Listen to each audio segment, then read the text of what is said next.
माननीय मुख्यमंत्री श्री, आपना उत्साहपूर्ण शब्दों माटे आपनो खूब खूब आभार मानीए छीए। जिनकी दूरदर्शिता से 2 दशक पहले वाइब्रेंट गुजरात अभियान की शुरुआत हुई थी, जिनकी अटूट प्रतिबद्धता के कारण वाइब्रेंट गुजरात सर्वांगी विकास का श्रेष्ठतम उदाहरण बना है, ऐसे हमारे माननीय सम्माननीय प्रधानमंत्री श्री नरेंद्र मोदी जी को आइए उनके प्रेरणादायी संबोधन के लिए तालियों के साथ विनम्र निवेदन करते हैं।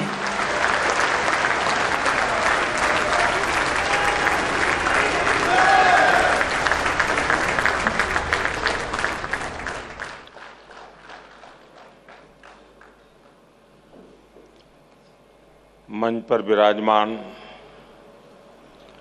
गुजरात के राज्यपाल आचार्य देवव्रत जी, लोकप्रिय मुख्यमंत्री श्रीमान भूपेंद्र भाई पटेल, संसद में मेरे साथी श्रीमान CR पाटिल, गुजरात सरकार के मंत्रीगण, उद्योग जगत के सभी वरिष्ठ साथी, अन्य महानुभाव और यहां उपस्थित सभी मेरे परिवारजन,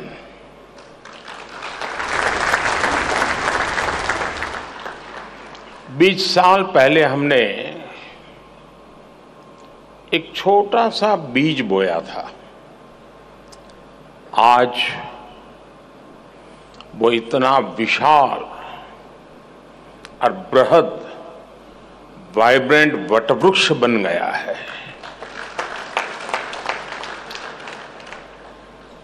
वाइब्रेंट गुजरात समिट के 20 साल पूरे होने पर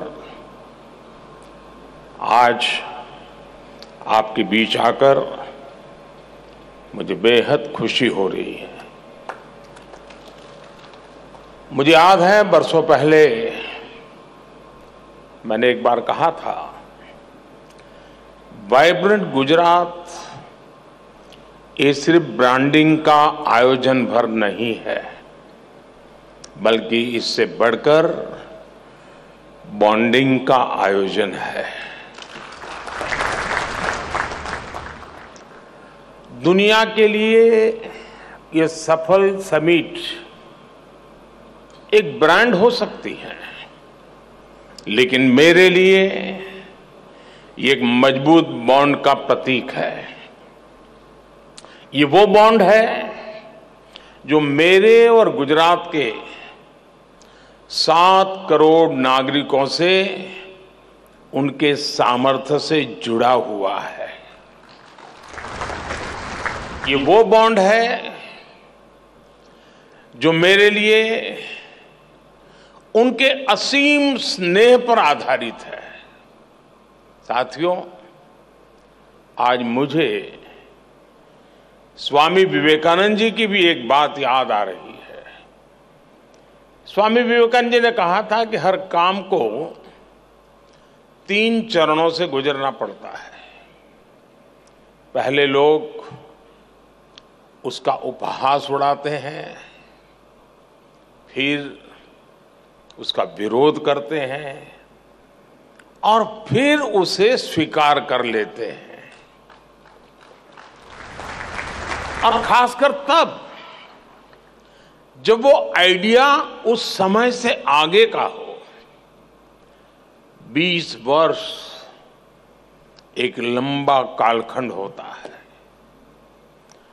आज की जनरेशन के युवा साथियों को पता भी नहीं होगा कि 2001 में आए भीषण भूकंप के बाद गुजरात की स्थिति क्या थी। भूकंप से भी पहले गुजरात लंबे समय तक अकाल की भयंकर स्थिति से जूझ रहा था। इसके बाद जो भूकंप आया उसमें हजारों लोगों की मौत हो गई, लाखों लोग इससे प्रभावित हुए, उन्हें अपना घर छोड़ना पड़ा। अकाल और भूकंप के अलावा उसी समय गुजरात में एक और बड़ी घटना हुई। Madhavpura mercantile cooperative bank collapse हो गया। इसकी वजह से 133 और कोऑपरेटिव बैंक में ये तूफान छा गया। पूरे गुजरात के आर्थिक जीवन में हाहाकार मचा हुआ था। एक तरह से गुजरात का फाइनेंशियल सेक्टर संकट में आ गया था। उस समय मैं पहली बार विधायक बना था। मेरे लिए ये भूमिका भी नई थी। शासन चलाने का कोई अनुभव नहीं था, लेकिन चुनौती बहुत बड़ी थी। इस बीच एक और घटना घट गई। गोधरा की हृदय विदारक घटना हुई और उसके बाद की परिस्थितियों में गुजरात हिंसा की आग में जल उठा। ऐसे विकट हाल की शायद किसी ने कल्पना की होगी। मुख्यमंत्री के तौर पर भले उस समय मेरे पास ज्यादा अनुभव नहीं था, लेकिन मेरा गुजरात पर, अपने गुजरात के लोगों पर अटूट भरोसा था।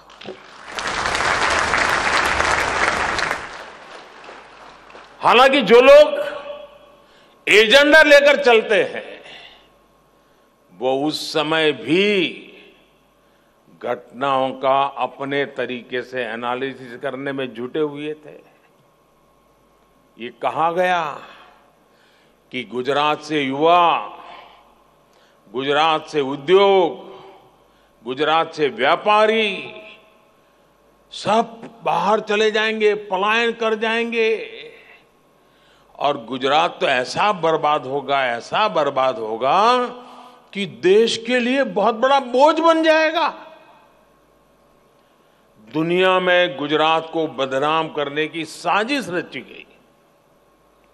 एक निराशा का माहौल खड़ा करने की कोशिश की गई। कहा गया कि गुजरात कभी भी अपने पैरों पर खड़ा नहीं हो पाएगा। उस संकट में भी मैंने संकल्प लिया कि चाहे परिस्थितियां जैसी भी हो, गुजरात को इससे बाहर निकाल के ही रहूंगा।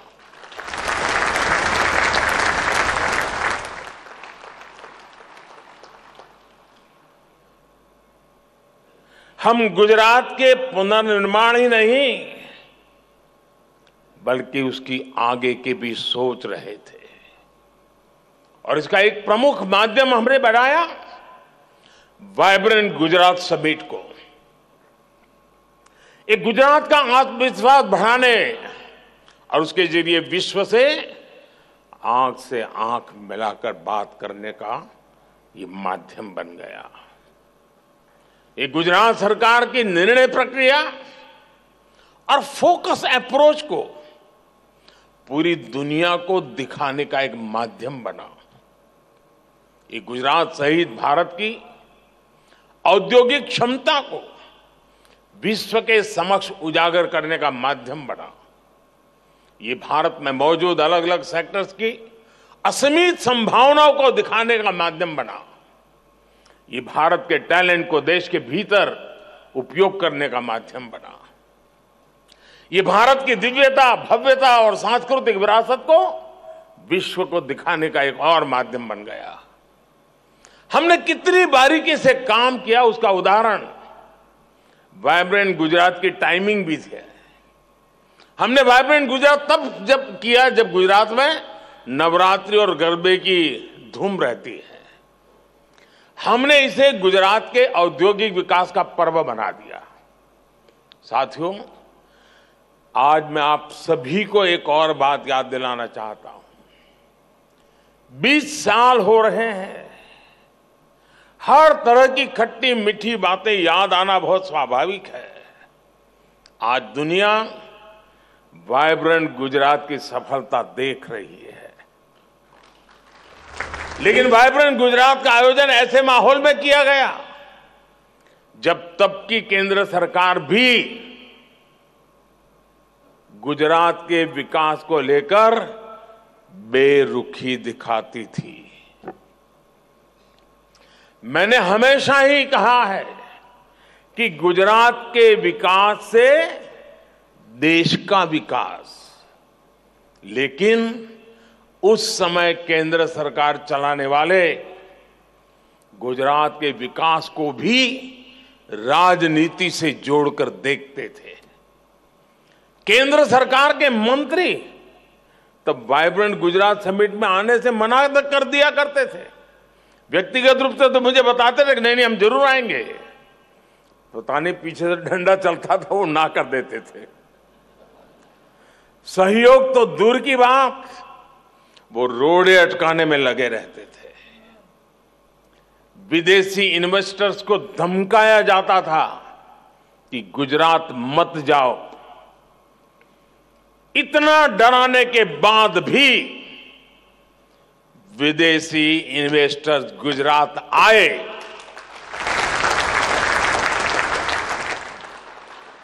जबकि यहां गुजरात में उन्हें कोई स्पेशल इंसेंटिव नहीं दिया जाता था। वो यहां आते थे क्योंकि उन्हें यहां good governance, fair governance, policy driven governance, equal system of growth और ट्रांसपेरेंट सरकार का अनुभव रोजमर्रा की जिंदगी में आता था। आप कल्पना कर सकते हैं, जब वाइब्रेंट गुजरात की शुरुआत की गई थी तब गुजरात में बड़े बड़े होटल भी नहीं थे जहां पर इतने सारे विदेशी मेहमानों को रुकवाया जा सके। जब सारे सरकारी गेस्ट हाउस भी भर जाते थे तो हमारे सामने सवाल होता था कि अब बाकी लोग कहां ठहरेंगे। ऐसी स्थिति में बिजनेस हाउस को मैंने कहा, भाई जरा आपके कोई गेस्ट हाउस वगैरह है तो वो भी छोड़ दीजिए ताकि उनके काम आ जाए। यूनिवर्सिटी के गेस्ट हाउस तक का हमने उपयोग किया। उनके गेस्ट हाउस में मेहमानों को रुकने का इंतजाम किया गया। कुछ लोगों को बड़ौदा भी ठहराना पड़ा। साथियों, मुझे याद है 2009 में जब वाइब्रेंट गुजरात का आयोजन किया गया तब पूरी दुनिया में मंदी का माहौल था, मंदी की चपेट में दुनिया थी और सबने मुझे बताया, हमारे अफसर भी मुझे बता रहे थे कि साहब इस बार वाइब्रेंट गुजरात स्थगित कर दीजिए, ये फ्लॉप हो जाएगा, कोई नहीं आएगा। लेकिन मैंने उस समय भी कहा, जी नहीं, ये रुकेगा नहीं, ये होगा। अगर विफल हुआ तो आलोचना होगी और क्या होगा, लेकिन आदत छूटनी नहीं चाहिए।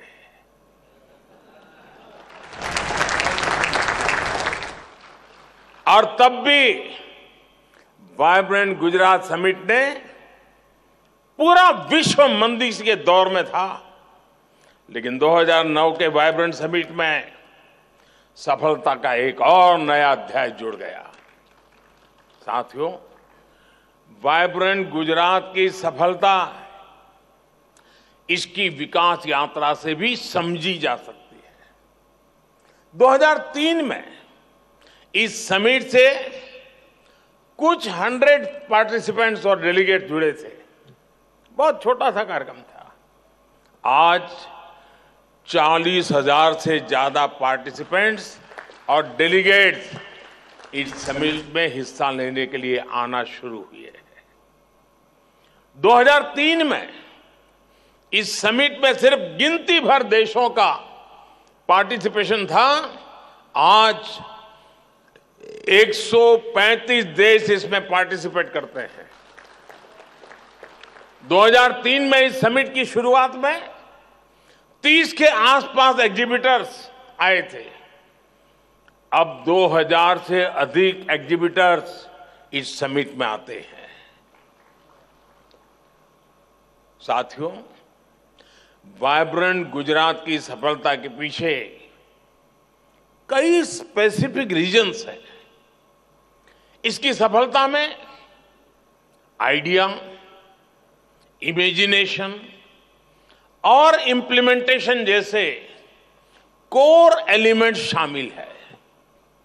अगर मैं आइडिया की बात करूं तो वाइब्रेंट गुजरात एक ऐसा यूनिक कंसेप्ट था जिसके बारे में भारत में कम ही लोगों ने सुना था, लेकिन समय के साथ मिली सफलता से लोगों को इसका महत्व समझ आया।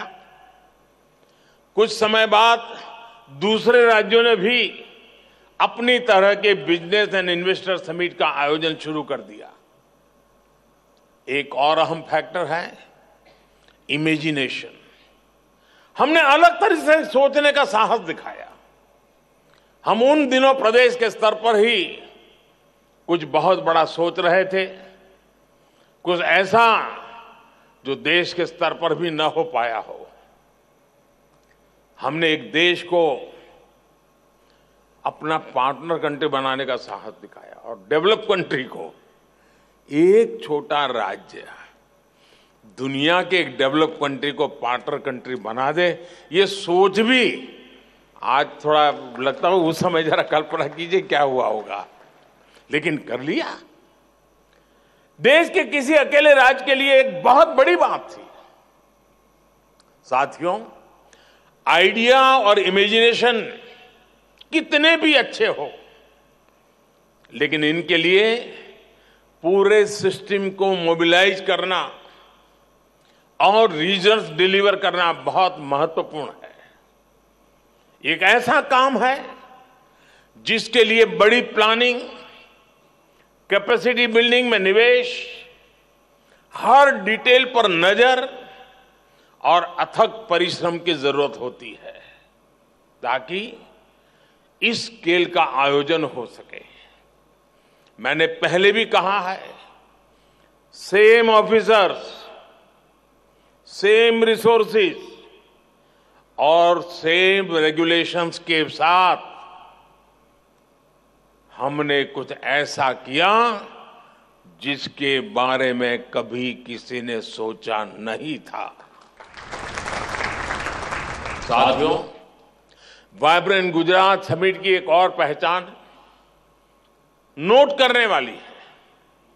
आज vibrant Gujarat one time event से एक इंस्टीट्यूशन बन गया है जिसका सिस्टम और प्रोसेस सरकार के भीतर और सरकार के बाहर साल भर स्वतः चलता रहता है।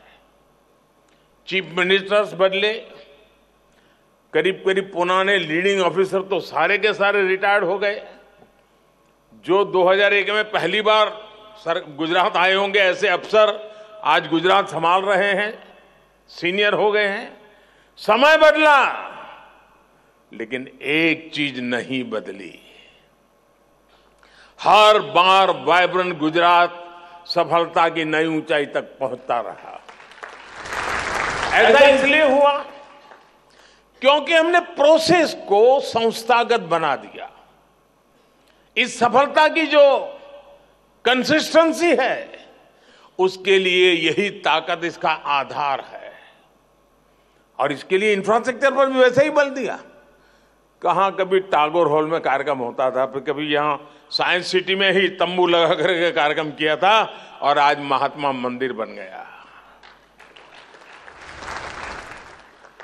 साथियों, जिस भावना के साथ हमने वाइब्रेंट गुजरात समिट को आगे बढ़ाया, वैसा आमतौर पर हमारे देश में बहुत कम देखने को मिलता है। हम ये समिट करते थे तो गुजरात में, लेकिन हम इसके जरिए हर राज्य को लाभ पहुंचाना चाहते थे। बहुत कम लोग हैं जो हमारी सोच को आज भी समझ पाए हो। वो अपने एक दायरे में सिकुड़ करके बैठे हुए हैं। एक गुजरात का मुख्यमंत्री उस समय देश के मुख्यमंत्रियों को आग्रह करता था कि समिट हो रही है, आप भी अपना झंडा गाड़िए, आप भी अपना स्टॉल लगाइए, आप भी सेमिनार कीजिए। वाइब्रेंट गुजरात समिट में दूसरे राज्यों को भी शामिल होने के लिए अवसर दिया जाता था। हमने राज्यों को इनवाइट किया था, आप भी आइए, अपनी शक्ति इसमें लगाइए, फायदा उठाइए। हमने स्टेट सेमिनार का आयोजन किया जिसमें कई राज्य आते थे और वाइब्रेंट समिट के दरमियान कहीं पर उड़ीसा का समिट चल रहा है, कहीं तेलुगु समिट चल रहा है, कहीं पर हरियाणा जम्मू कश्मीर का समिट चल रहा है। इसके अलावा गुजरात में आयुर्वेद का एक पूरे देश का समिट, प्रोग्रेसिव फार्मर्स का एक बहुत बड़ा summit, all India lawyer summit, ऐसे भांति भांति के वर्टिकल्स, इसका भी ताना बाना हम लगातार बनाते जाते थे। हम गुजरात का विकास भी नेशनल विजन के तहत कर रहे थे। साथियों, 20वीं शताब्दी में हमारा गुजरात, हमारी पहचान क्या थी? हम एक ट्रेडर स्टेट के रूप में जाने जाते थे। एक जगह से लेते थे, दूसरी जगह पे देते थे, बीच में जो भी दलाली मिले उससे गुजारा करते थे। ये हमारी छवि थी। लेकिन 20वीं सदी की उस छवि को छोड़ करके 21वीं सदी में गुजरात ट्रेड के साथ एक एग्रीकल्चर पावर हाउस बना, एक फाइनेंशियल हब बना और एक इंडस्ट्रियल और मैन्युफैक्चरिंग इकोसिस्टम के रूप में उसकी एक नई पहचान बन गई। इसके अलावा गुजरात की ट्रेड बेस्ड रेपुटेशन भी काफी मजबूत हुई। इन सभी के पीछे वाइब्रेंट गुजरात जैसे आयोजनों की सफलता है, जो आइडिया, इनोवेशन और इंडस्ट्रीज के इंक्यूबेटर की तरह काम कर रहा है। हमारे पास पिछले 20 वर्षों के हजारों सक्सेस स्टोरीज और केस स्टडीज है। इफेक्टिव पॉलिसी मेकिंग और एफिशिएंट प्रोजेक्ट इंप्लीमेंटेशन से यह संभव हो सकता है। टेक्सटाइल और एपरल इंडस्ट्रीज के इन्वेस्टमेंट और एम्प्लॉयमेंट अभूतपूर्व बढ़ोतरी हुई है, जिसके कारण हमारा एक्सपोर्ट भी रिकॉर्ड बन रहा है। बीते 2 दशकों में हम अलग अलग सेक्टर्स में नए मुकाम तक पहुंचे हैं। ऑटोमोबाइल सेक्टर में 2001 की तुलना में हमारा निवेश करीब 9 गुना बढ़ा है। हमारे मैन्युफैक्चरिंग आउटपुट में 12 गुना बढ़ोतरी हुई है। केमिकल सेक्टर में गुजरात देश और दुनिया की तमाम कंपनियों की पसंद बन गया है। आज भारत की डाइस एंड इंटरमीडिएट मैन्युफैक्चरिंग में गुजरात का योगदान करीब 75% है। एग्रो और फूड प्रोसेसिंग इंडस्ट्री निवेश में गुजरात का हिस्सा देश में सबसे अधिक है। आज गुजरात में 30,000 से अधिक फूड प्रोसेसिंग यूनिट्स काम कर रहे हैं। फार्मा सेक्टर में गुजरात एक innovation driven, knowledge focus pharma industry के रूप में उभर रहा है। मेडिकल डिवाइसेज मैन्युफैक्चरिंग में 50% से ज्यादा और कार्डियक स्टेंट्स मैन्युफैक्चरिंग में करीब 80% हिस्सा गुजरात का ही है। जेम एंड ज्वेलरी इंडस्ट्री में तो गुजरात की सफलता अद्भुत है। पूरी दुनिया के प्रोसेस डायमंड्स का 70% से ज्यादा हिस्सा गुजरात का है। भारत के डायमंड एक्सपोर्ट्स में गुजरात का योगदान 80% है। सिरामिक सेक्टर की बात करें तो गुजरात का मोरबी क्षेत्र अकेले ही देश के सिरामिक मार्केट में 90% शेयर रखता है। यहीं पर सिरामिक टाइल्स, सैनिटरी वेयर और अलग अलग सिरामिक प्रोडक्ट्स की करीब 10,000 मैन्युफैक्चरिंग यूनिट्स हैं। गुजरात भारत में टॉप एक्सपोर्टर भी है। पिछले साल राज्य ने करीब $2 बिलियन का एक्सपोर्ट किया था। आने वाले समय में डिफेंस मैन्युफैक्चरिंग बहुत बड़ा सेक्टर होगा। साथियों, हमने वाइब्रेंट गुजरात की शुरुआत की तो हमारा इंटेंशन था कि राज्य देश की तरक्की का ग्रोथ इंजन बने। समझ आया मैं क्या कर रहा हूं? जब हम यहां काम कर रहे थे तब हमारी कल्पना थी, हमारी सोच थी कि गुजरात देश का ग्रोथ इंजन बने। चलिए, थोड़े लोगों को समझ आया। देश ने इस परिकल्पना को हकीकत बनते देखा है। 2014 में जब हमें देश की सेवा करने का अवसर दिया तो हमारा लक्ष्य भी विस्तार हुआ और हमारा लक्ष्य था कि भारत दुनिया का ग्रोथ इंजन बने।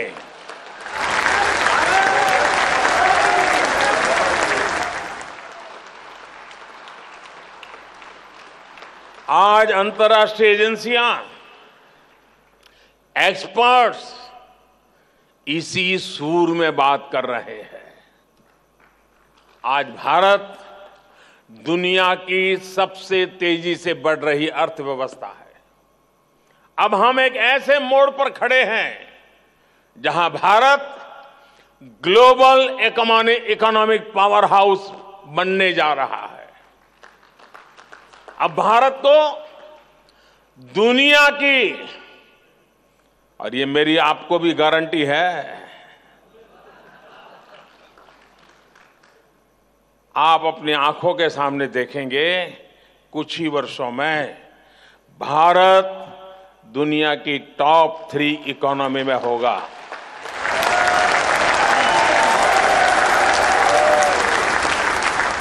ये मोदी की गारंटी है। इसलिए मैं यहां मौजूद मेहमानों से, भारत के उद्योग जगत से एक अपील भी करना चाहता हूं। आप सभी ऐसे सेक्टर्स के बारे में सोचें जहां पर भारत अपनी नई संभावना बना सकता हो या अपनी स्थिति को और बेहतर कर सकता हो। हमें यह भी सोचना होगा कि वाइब्रेंट गुजरात कैसे इस मिशन को मोमेंटम दे सकता है। जैसे भारत आज दुनिया में सस्टेनेबिलिटी के लिए उस विषय में आज विश्व का नेतृत्व कर रहा है, लीड कर रहा है।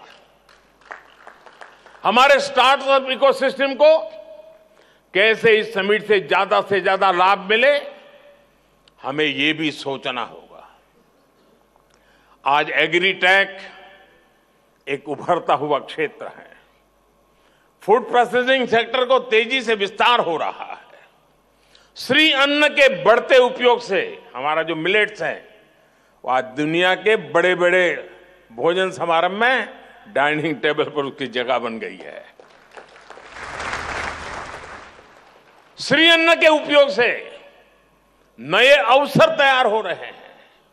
प्रोसेसिंग, पैकेजिंग, उसमें बदलाव और ग्लोबल मार्केट तक पहुंचना होने की संभावनाएं बहुत नए मौके लेकर के आई है। आज के डीपली कनेक्टेड वर्ल्ड में फाइनेंशियल कोऑपरेशन के इंस्टीट्यूशंस की जरूरत तेजी से बढ़ रही है। गुजरात के पास पहले से ही गिफ्ट सिटी है जिसकी प्रासंगिकता हर दिन बढ़ रही है। गिफ्ट सिटी में हमारे whole of the government approach का प्रतिबिंब दिखता है। यहां केंद्र, राज्य और आईएफएससी अथॉरिटी मिलकर काम करते हैं ताकि दुनिया का बेस्ट रेगुलेटरी एनवायरनमेंट तैयार हो। हमें इसे globally competitive financial market place बनाने का प्रयास तेज करना चाहिए। इसके लिए हम अपने लार्ज डोमेस्टिक डिमांड का फायदा उठा सकते हैं। वाइब्रेंट गुजरात के सामने ये लक्ष्य है कि वो कैसे गिफ्ट सिटी को और सशक्त करे ताकि इसकी ग्लोबल प्रेजेंस बढ़े। साथियों, वाइब्रेंट गुजरात की सफलता की चर्चा के बीच मैं ये भी कहूंगा कि रुकने का समय नहीं है।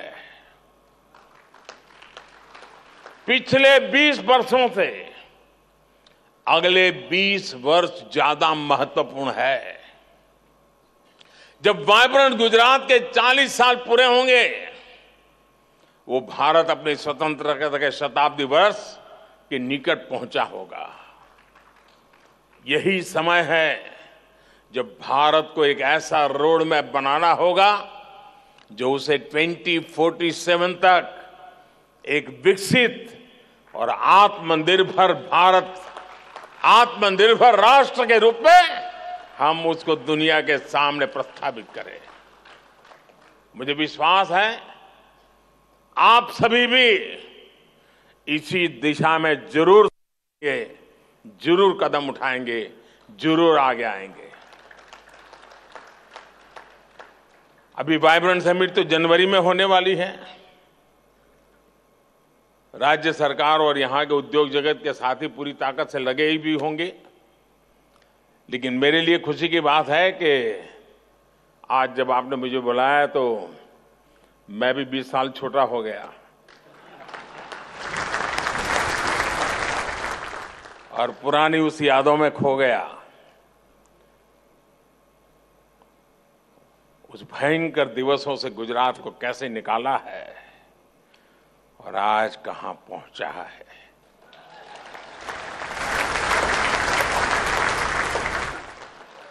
जीवन में इससे बड़ा संतोष क्या हो सकता है दोस्तों।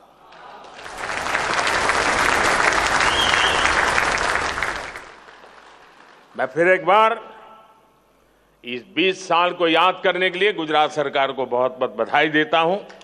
मुझे आपके बीच आकर के पुराने दिनों को स्मरण करने का अवसर दिया, मैं बहुत बहुत आभारी हूं।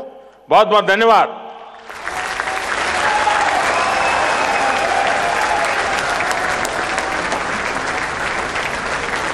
आदरणीय प्रधानमंत्री जी, आपके प्रोत्साहनपूर्ण शब्दों के लिए राज्य और राष्ट्र को आपका योगदान, प्रगति की यह विरासत देश को अर्पण करने के लिए आपका बहुत बहुत धन्यवाद।